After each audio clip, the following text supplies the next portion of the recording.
ওই তো কানু চুপি চুপি চলে যাচ্ছে, আমার চোখ ফাঁকি দিতে চাইছে। আজ তো আর পালাতে পারবি না, তোকে আজ আমার হোটেলের মাংস হতে হবে।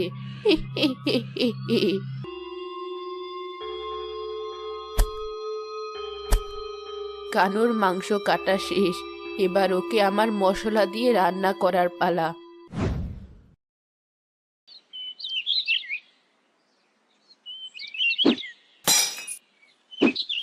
সব ভেঙে ফেলবো আজ। চাল নেই, ডাল নেই, এসব হাঁড়ি পাতিল দিয়ে কি করব? আমি তো বলছি এনে দেব, মাত্রই তো শেষ হয়েছে। তাই বলে সংসারের জিনিস এভাবে তুমি ছুঁড়ে ফেলবে সব? তুমি তো জানো আজ কদিন হলো ঠিক মতো কাজ পাচ্ছি না। অত সব আমি জানি না, আমার জিনিস আমি চাই।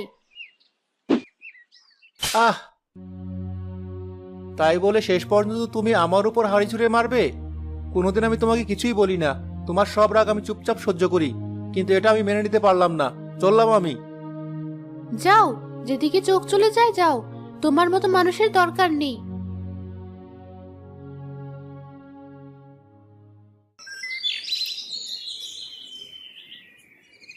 ভাই, ওখানে অমন ভিড় কেন? পাশের গ্রামের মোড়লের লেঠেল এসেছে কাজের লোকের সন্ধানে। বাহ, মেঘনা চাইতেই জল। গিয়ে শুনি একটু কি বলে। আপনাদের মধ্যে থেকে কেউ যদি রাস্তা সারার কাজ করতে চান তবে সে আমার সাথে যেতে পারেন। আমি আমি করব কাজ, আমাকে সাথে নিয়ে যান। এই রবি, তুই কি পাগল হয়েছিস? জানিস না ওই গ্রামের যে রাস্তার কাজ করবে সেখানে পেতনি আছে, যে মানুষ মেরে রান্না করে? তাই তো ওদের গ্রামে কোনো লোকই কাজ করবে না, সেজন্য আমাদের গ্রামের লোক খুঁজতে এসেছে। যাই হোক, আমি যাব। রোজ রোজ বউয়ের হাতে জাটার বাড়ি খাওয়া থেকে পেত্নির হাতে মরা বেশি সম্মানের। তোর যা ভালো মনে হয় কর, আমার বলা দরকার ছিল তাই তোকে বললাম।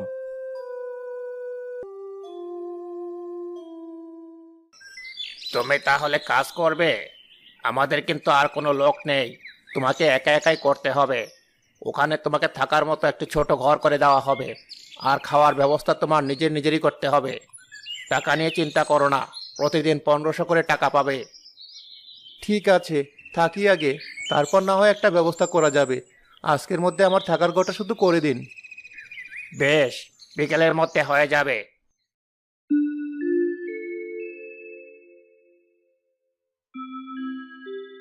অল্প সময়ের মধ্যে ঘরটি বেশ ভালো করেছে। আজ কোনো কাজ করিনি, খাওয়ার ঝামেলাটাও করব না। কাল থেকে কাজ খাওয়া সব করব। এখন শুয়ে পড়ি। গ্রামে দেখলাম এক নতুন ছোকরা এসেছে, বেচারা আবার না খেয়ে শুয়ে পড়েছে। এই গ্রামে এসেছি আবার না খেয়ে শুয়ে পড়বে? তা কি করে হয়? আগে মাংসের ব্যবস্থা করি, তারপর ওকে খাওয়াবো। ওই তো কানু চুপি চুপি চলে যাচ্ছে, আমার চোখ ফাঁকি দিতে চাইছে। আজ তো আর পালাতে পারবি না, তোকে আজ আমার হোটেলের মাংস হতে হবে।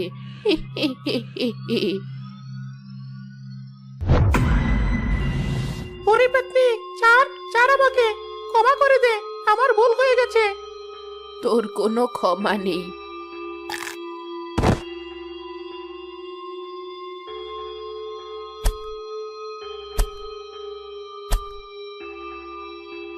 কানুর মাংস কাটা শেষ, এবার ওকে আমার মশলা দিয়ে রান্না করার পালা। আহ, কি গন্ধ বেরিয়েছে! নতুন ছোকরাটা খুব মজা করে খেতে পারবে। যাই, ওকে গিয়ে এবার ডেকে নিয়ে আসি।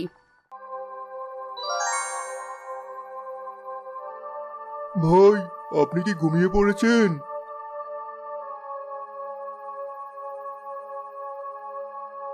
না, ঘুমাইনি।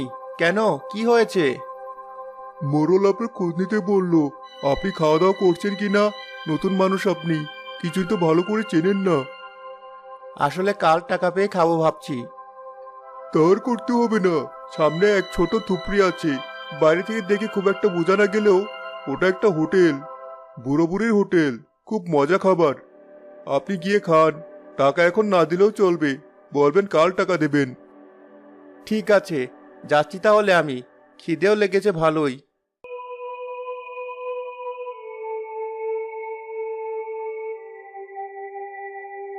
ওটাই মনে হচ্ছে, আশেপাশে আর তো কিছু দেখতে পাচ্ছি না। খেতে এসেছো বাবা? হ্যাঁ, কিন্তু আর তো কাউকে দেখতে পাচ্ছি না। আরেকটা কথা, আমার কাছে কিন্তু টাকা নেই। কাল টাকা পেলে তারপর দেব। ঠিক আছে, দিও, কোনো সমস্যা নেই। এসো বসো। দেখো গরম গরম মাংস। এত রাতে এত গরম মাংস? কিন্তু আর লোক নেই কেন? সবাই আগে আগে এসে খেয়ে গেছে, তুমি ওসব নিয়ে ভেবো না, খেয়ে নাও।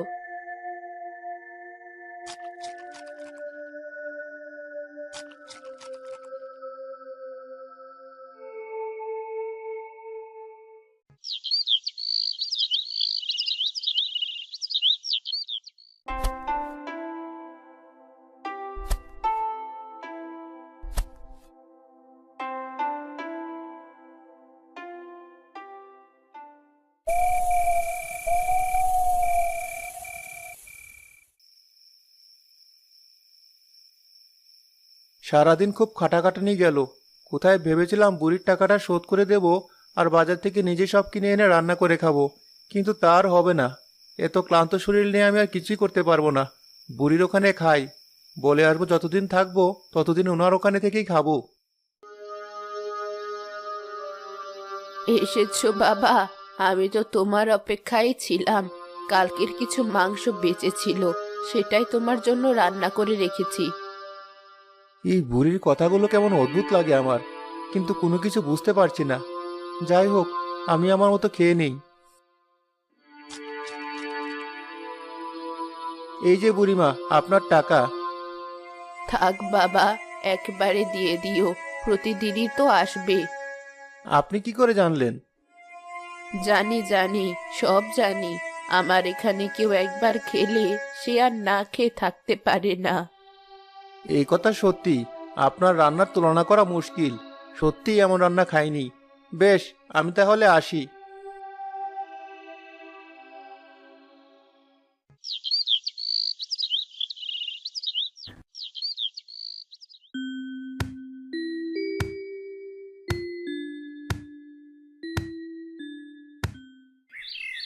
ভাই, আজ কদিন হলো কাজ করছেন, কিন্তু খাচ্ছেন কি? আবুল ভাই বলল তার ওখানেও নাকি খান না আপনি। আমি তো খাই বুড়ো বুড়ির হোটেলে। কিসব বলছেন আপনি? এই গ্রামে আবুল হোটেল ছাড়া তো আর কোনো হোটেল নেই। আপনি আর সেখানে যাবেন না। রাতে এসে আমি আপনাকে খাবার দিয়ে যাব। এমন করলো কেন? আর আমি তো প্রতিদিন সেখানে খাই। তাহলে ও বললো কেন আর কোনো হোটেল নেই? আবার বুড়ির হোটেলে আমি ছাড়া আর কাউকে খেতেও তো দেখি না। আজ গিয়ে কথা বলে দেখবো একবার।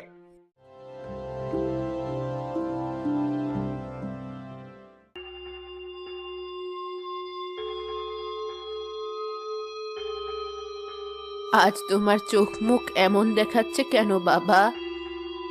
না মানে, আমি আপনাকে একটা কথা বলতে চাই। না না, থাক, কিছু বলবো না। আচ্ছা, আমি যাই। আজ আর খাবো না, খেতে ইচ্ছে করছে না। আমার কথা জানতে পেরেছো তাই না? আমি কে সেটা জানতে এসেছিলে? এই দেখো আমি কে। পেতনি, তাহলে আপনি এতদিন আমাকে খাওয়ালেন কেন? স্বভাব, মানুষকে খাওয়ানো আমার স্বভাব। কিন্তু এই গ্রামের মানুষ সেটা বোঝেনি, কোনো দাম দেয়নি আমাকে, আমার বিচার করেনি। কি হয়েছিল আপনার সাথে? আপনি আমাকে বলুন, আমি আপনাকে সাহায্য করব। শোন তাহলে, আমি আর আমার স্বামী মিলে এই ছোট্ট হোটেল চালাতাম। অনেক অনেক লোক এসে খেত এই হোটেলে, আমরাও আনন্দের সাথে খাওয়াতাম। কোনোদিন কারো থেকে 1 পয়সা বেশি নেইনি। ওই খদ্দেরেরা সব খেতে আসতে শুরু করেছে, দ্রুত খাবার দেওয়া শুরু করো। দিচ্ছি, সবাইকে বসতে বলো, আমি একে একে সবাইকে খাবার দিয়ে দিচ্ছি। ভাই আসুন, আমার হোটেলে দুপুরে খাবার খেয়ে যান। খুব ভালো ভালো খাবার আছে। না না, তোমার হোটেলে খাবার খেয়ে তৃপ্তি পাই না। কি রান্না করো কে জানে, আবার দামও নাও বেশ চড়া। ওদিকে বুড়ো বুড়ি হোটেলে এত ভালো ভালো খাবার, আবার দামও খুব কম। খাবারের কি গন্ধ, কি স্বাদ! এমন কম দামে এত ভালো খাবার এই যুগে কেউ দিতে পারবে না, বুঝলে? আমাকে আর দেরি করিও না, তাড়াতাড়ি না গেলে আর পরে কোনো খাবারই পাবো না। ধর, আর ভালো লাগে না। ওই বুড়ো বুড়ির জন্য আমার এই হোটেলের ব্যবসা যেন চলবে না মনে হচ্ছে। কত আশা নিয়ে হোটেল দিয়েছিলাম, কিন্তু এখন মনে হচ্ছে আমাকে পথে বসতে হবে। প্রতিদিন এত এত খাবার নষ্ট হচ্ছে, আর ওর হোটেলে মানুষ খাবারের কি এমন স্বাদ পায় আমি তাই বুঝি না। সব ওদিকে দৌড়ায়, কিন্তু আমারও হাল ছাড়লে চলবে না। যে করেই হোক আমার হোটেলের খদ্দর গোছাতে হবে। আরে মুকুল, এমন হন্তদন্ত হয়ে ছুটলে কোথায়? যাচ্ছি একটু বুড়ো বুড়ির হোটেলে। তা ওখানে কেন যেতে হবে? এসো, আমার এখান থেকে খেয়ে যাও। খুব ভালো ভালো তরকারি করেছি, চিকন চালের ভাত করেছি। না বুল ভাই, আমি এখন তোমার এখানে খেতে পারছি না। বড্ড খিদে পেয়েছে, বুঝলে? ওখান থেকে না খেতে পারলে আমার এই খেতে মিটবে না। তেমন হলে তো বাড়িতেই খেতাম। কি এমন রান্না করে তাই নিয়ে আদিক্ষেতা? আসলে সবাই ওই কম টাকায় খাবার পায় বলে ওখানে যায়। তা ওদের না হয় ছেলে পুলে নেই, কম টাকায় খাবার বিক্রি করলেই চলে। আমার তো আর সে উপায় নেই, আমার সংসার আছে। কি করি কিছুই বুঝতে পারছি না। দাদু, চটপট করে গরুর কালা ভুনা দিয়ে এক প্লেট দাও দেখি। বড্ড খিদে পেয়েছে, বুঝলে? তাই দৌড়ে তোমাদের এখানে চলে এলাম। তোমাদের এই হোটেলে খাবার ছাড়া আমার এই খিদে কেউ মেটাতে পারবে না। বেশ বেশ, তুমি হাত মুখ ধুয়ে বসো, আমি খাবারের ব্যবস্থা করছি। এই দুপুরে বেশ ভিড় হয়। আমরা দুই বুড়ো মানুষ কাজ করতে করতে একেবারে হিমশিম খেয়ে যাই। তা তো খেতেই হবে, কম লোকে তো আর খায় না। এত লোকের আয়োজন করো তোমরা। কতবার বলেছি খাবারের দাম একটু বাড়িয়ে একটা বাড়তি লোক রাখতে, আমার সে কথাও তো শোনো না তোমরা। খাবারের দাম কি করে বাড়াবো বলো বাবা? আমাদের এই ছোট্ট খুপড়িতে কোনো বড়লোক মানুষ তো আর খেতে আসে না। আসে সব গরিব খেটে খাওয়া মানুষ। তারা ওই দুটো পয়সা কমের জন্যই আসে। তারা যদি সেই সুবিধাটুকু না পায় তাহলে তো আর আমাদের কাছে আসবে না। এই বয়সে আর টাকা বাড়ানো কমানোর ঝামেলাও ভালো লাগে না। কদিনই বার বাঁচবো, যে কদিন বেঁচে আছি এই দিয়ে দুজনের চলে যাবে। আমি জানি কোনো যুক্তি দিয়ে তোমাদের সাথে পারবো না আমি, তাই দিবও না। আমাকে এবার খেতে দাও দেখি। এই নাও গরম গরম কালা ভুনা আর ভাত। আমি ভিতরে গেলাম, আর কিছু লাগলে বলো। ঠিক আছে। বাবু, এমন মন বার করে বসে আছেন কেন? মন ভার করে বসে না থেকে কি করব বল দেখি? এত রকমের এত এত রান্না করে বসে আছে, কিন্তু কেউ আমাদের হোটেলে খেতে আসছে না। সবাই ছুটছে ওই বুড়ো বুড়ির হোটেলের দিকে। নিজের দোকানে মাছের তাড়িয়ে আরেকজনের দোকানের দিকে লোক ছুটতে দেখলে কার ভালো লাগে? আমার হোটেলের জায়গাটা এত সুন্দর, রাস্তার সাথে, সবার চোখে পড়ার মতো। তবুও দেখ, একটা খদ্দেরও নেই।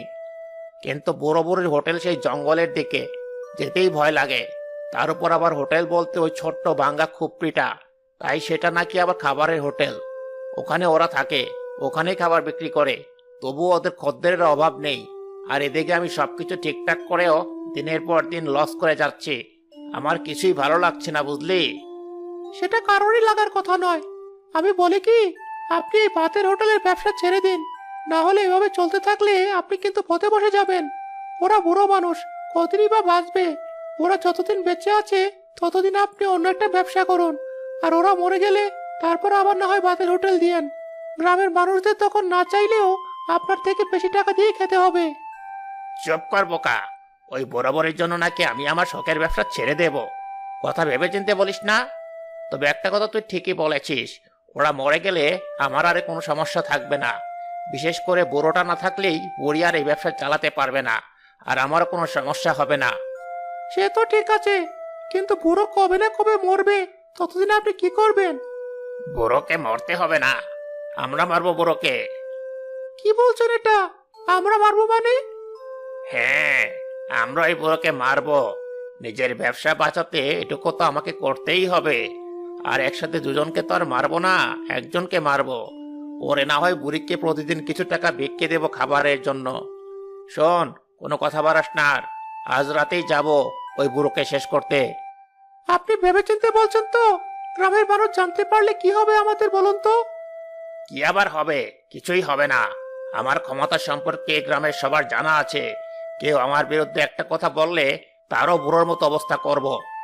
অত চিন্তা করিস না, রাতের সময় মতো চলে আসিস।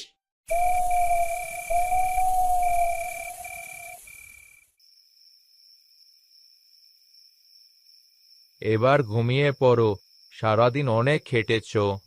কিন্তু কাজ তো এখনো শেষ হয়নি, কতগুলো থালা পরিষ্কার করা এখনো বাকি আছে। বাকি আছে থাক, তাতে সমস্যা নেই। তুমি এসে ঘুমিয়ে পড়ো, কাল সকালে দুজনে মিলে হাতে হাতে ধুয়ে ফেলবো।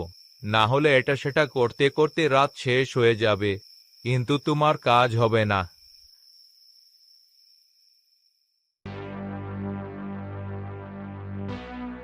দাদু, ও দাদু, একবার একটু বাইরে এসো দেখি। এত রাতে আবার কে এসেছি? এত রাতে তো কারো আসার কথা নয়। মনে হয় রাতে কেউ খেতে আসতে দেরি করেছে, তাই এখন এসে ডাকছে। খাবার তো আর নেই, তুমি ভেতর থেকে বলে দাও বাইরে যেতে হবে না। কি যে বলো তুমি! খদ্দের মানুষের সাথে আমি কখনো এমন আচরণ করেছি? তুমি শুয়ে থাকো, আমি কথা বলে আসছি। সেই কখন থেকে ডাকছি, তোমার উঠে আসতে এত সময় লাগে? আসলে বুড়ো মানুষ আমি বাবা, উঠতে একটু সময় লাগে। তা বাবা, কি হয়েছে বলো? রাতের খাবার খেতে এসেছো? আরে আবুল, তুমিও নিজের হোটেল রেখে আমার হোটেলে খেতে এসেছো? আমরা খেতে আসিনি বুড়ো, তুই যাতে আর কাউকে খাওয়াতে না পারিস সেই ব্যবস্থা করতে এসেছি। এই, কি বলছো তোমরা এসব? গিন্নি! আ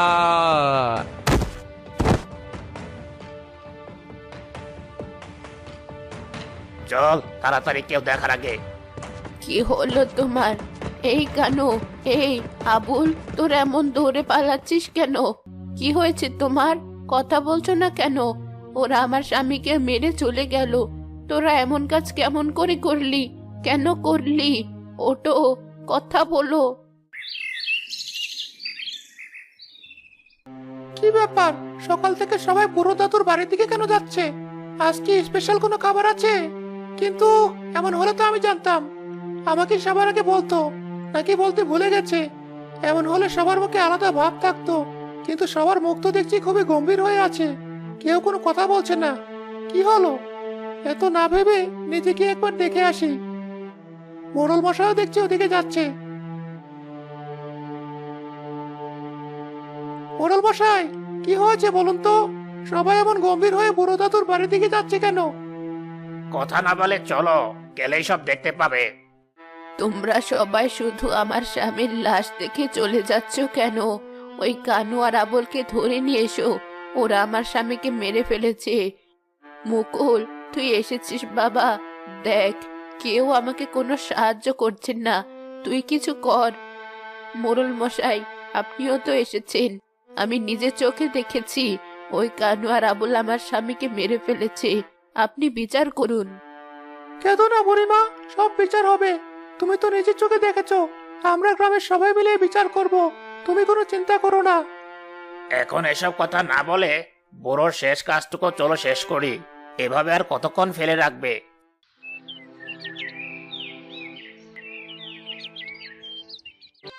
আজ কদিন হলো মোড়লের কাছে ঘুরছি, কিন্তু তিনি আমার স্বামীর বিষয়ে কোনো আগ্রহ দেখাচ্ছেন না। এটা সেটা বলে শুধু সময় পার করছে। আমার একটু মুকুলের সাথে ভালো করে কথা বলতে হবে। আমি আজই গিয়ে ওর সাথে কথা বলবো, আমার স্বামীর বিচার করতেই হবে। দেখেছিস কেন আমাদের ব্যবসা কেমন রমরমিয়ে চলছে? তোর কথা শুনে যদি আমি এই ব্যবসা না করে অন্য কিছু করা শুরু করতাম, তাহলে কি আর আজ এত টাকার মুখ দেখতে পেতাম? ঠিকই বলেছেন। আপনার কাছ থেকে আমার এখনো অনেক কিছু জানার শেখারও বাকি আছে বাবু। কোনো চিন্তা নেই, আমার কাছে থাকতে থাকতে সব শিখে যাবি। হে হে হে। দেখ দেখ, সবাই কেমন খাচ্ছে। এতদিন কেউ খেত না, এখন ঠিকই খাচ্ছে। হ্যাঁ, তাই তো দেখছি। আপনার ব্যবসা কেউ থামাতে পারবে না। বুড়িমা, তুমি আমার বাড়িতে? কি হয়েছে বলো? কি আর বলবো বাবা, মোড়লের কাছে আজ কদিন ধরে ঘুরছি, কিন্তু তিনি কোনো পাত্তাই দিচ্ছে না আমাকে। আমার স্বামীর বিচার কি হবে না? নিশ্চয় হবে। চলো, আমি তোমাকে মোড়লের কাছে নিয়ে যাচ্ছি। কি ব্যাপার মকল, তুই এই সময়ে? বুড়িমার বিচারের বিষয়ে আপনার সাথে কথা বলতে এলাম। সে আজ কদিন ধরে আপনার পিছন পিছন ঘুরছে বিচারের জন্য, কিন্তু বেচারি আপনার থেকে নাকি কোনো পাত্তা পাচ্ছে না। তাই আজ আমি সাথে করে নিয়ে এলাম। তুমি বুড়িমাকে বাসায় পাঠিয়ে দাও, একটু পর আমি তোমার সাথে কথা বলছি। বুড়িমা, তুমি তাহলে বাড়ি যাও, আমি খবর নিয়ে আসবো তোমার কাছে। ঠিক আছে বাবা, আমি তাহলে যাচ্ছি। এবার শোনো, আমরা যদি এটার কোনো বিচার করতে চাই, তবে ওই আবল আমাদের কাউকেই ছাড়বে না। তুমি কোনো কিছু বলে তোমাকেও না। দেখো, তোমার পরিবার আছে, পরিবার নিয়ে ভালো থাকো। বুড়ি কদিন ঘুর ঘুর করে পরে ঠিক মানিয়ে নেবে। আমরা না হয় মাসে মাসে কিছু টাকা বুড়িকে দেব। আপনি এটা কি বলছেন? এতদিন তারা আমাদের জন্য এত কষ্ট করলো, আর আমরা এটুকু করব না? সে তো আর বিনি টাকায় করেনি। আপনার থেকে আমি এমন কথা আশা করিনি।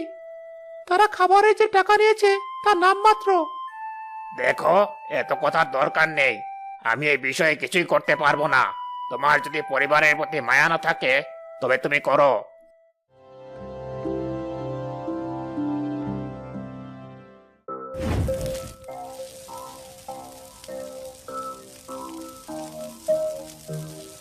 হায় হায়, আমার ঘর বাড়ি এভাবে জ্বালিয়ে দিচ্ছ কেন? কেন এটা করলে? কাল সকালের মধ্যে গ্রাম ছাড়া না হলে তোদেরও জ্বালিয়ে দেব। ওদের সাথে লড়ে আমি পারবো না।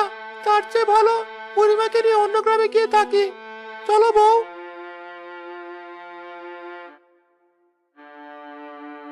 মুকুল বাবা, কোনো গতি হলো?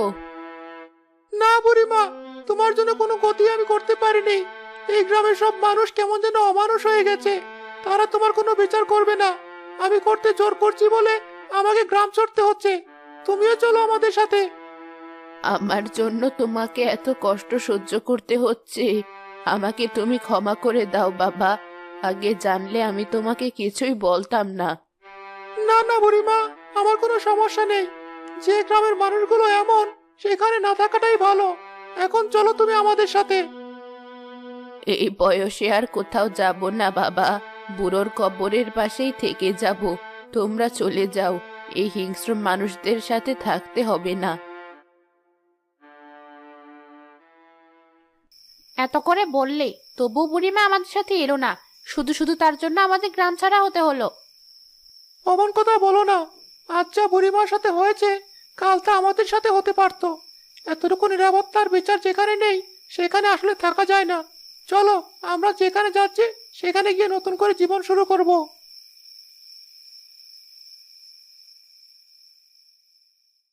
এই গ্রামের মানুষগুলোকে কত আপন ভাবতাম, আর তারা আমার সাথে এমন করলো।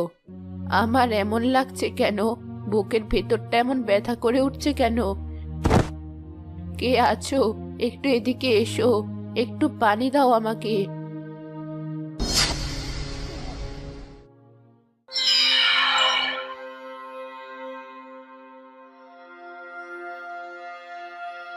কেউ একটু পানি দিলি না? বেঁচে থাকতে আমি এত মানুষকে খাওয়ালাম, সন্তানের মতো যত্ন করে তোদের খাবার দিয়েছি, আর তোরা কেউ একটিবার আমার কথা চিন্তা করলি না। আমার স্বামীর মৃত্যুর বিচার করলি না। আমার হাত থেকেও তোরা বাঁচবি না। এবার আমার স্বামীর বিচার আমি করব, কাউকে ছাড়বো না আমি।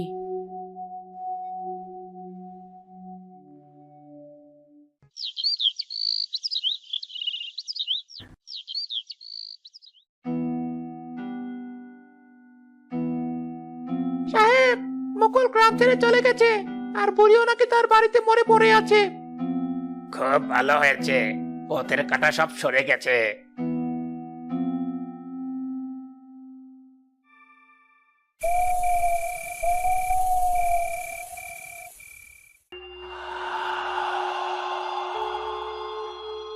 এই পথে কে যাচ্ছে? কারো নাকি? এই কানু, দাঁড়া বলছি।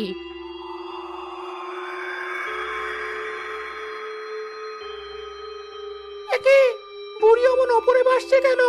ওরে বাবা রে, এই বুড়ি তো পেতনি হয়ে গেছে। পালাচ্ছিস কোথায়? কোথাও পালাতে পারবি না, দাঁড়া বলছি।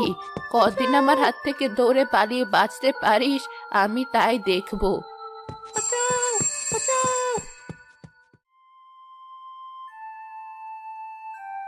মোড়ল মশাই, আজ কদিন হলো বুড়ির বাড়ির ওদিকটায় মানুষ ঠিক মতো চলাচল করতে পারছে না। সবাই ভয় পাচ্ছে। রাস্তা বেশি ভালো না, আবার জঙ্গল। এর উপর পরপর দুজন মরে যাওয়ায় মানুষও আতঙ্কিত হয়ে পড়েছে। আপনি বুড়ির বাড়িটা ভেঙে রাস্তা ঠিক করার ব্যবস্থা করুন। তুমি আবার এত ভালো শুরু করেছো কবে থেকে? আর সত্যি বলতে গেলে এসব সমস্যা তো তোমার জন্যই হচ্ছে। মোড়ল মশাই, কথা বাড়াবেন না, যা বলছি তাই করুন। বেশ, আমি ব্যবস্থা করছি।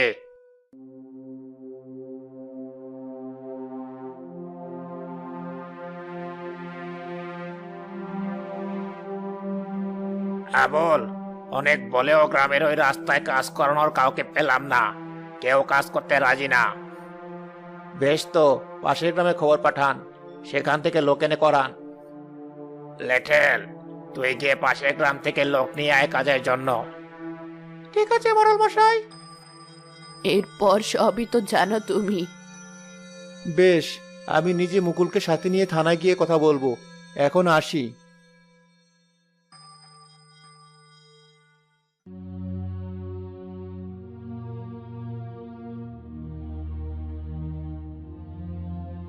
সবই তো শুনলাম আপনাদের কাছে।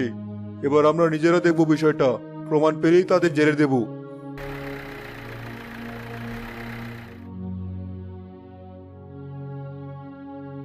এই অফিসার, আমাকে কেন নিয়ে যাচ্ছেন? খুন আবুল করেছে, আপনি আবুলকে নিয়ে যান, আমাকে কেন?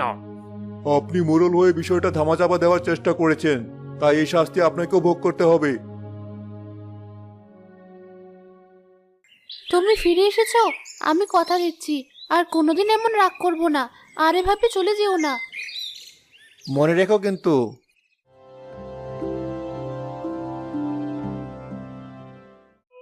রবি আর মুকুল সেই রাতে একই স্বপ্ন দেখে। তোমাদের দুজনকে অনেক ধন্যবাদ, তোমরা আমার জন্য অনেক করেছো। তোমাদের জন্য আমার আত্মা মুক্তি পেল। ভালো থেকো।